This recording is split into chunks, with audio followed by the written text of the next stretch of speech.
Il faut regarder l'ensemble du dossier, en fait, parce que ce produit-là, utilisé par beaucoup de gens, c'est un produit d'accès général. Ailleurs au Canada, les petits formats dextrométhorphan sont vendus dans les stations-service et les dépanneurs.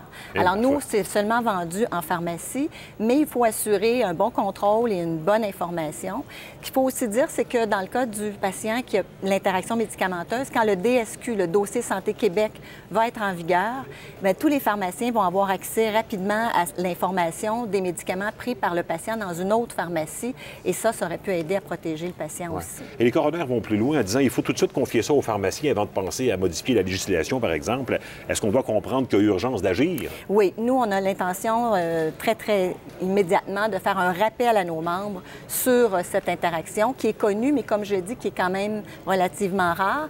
Et on va regarder pour le déplacement des produits, qu'est-ce qui est l'important. Donc, on va regarder l'ensemble de ce dossier-là parce que c'est quand même important. Ça touche beaucoup de produits et il faut regarder, pas priver les patients non plus de l'accès, dans certains cas, d'un médicament qui peut leur être très utile. Et la façon la plus sûre d'agir, c'est de consulter son pharmacien, bien sûr. Oui, ça, le message qu'il faut dire, c'est poser des questions à votre pharmacien. N'hésitez pas. Donc, dès qu'on prend un médicament sur ordonnance, même pour une situation aussi bénigne qu'un rhume ou une grippe, on demande à notre pharmacien.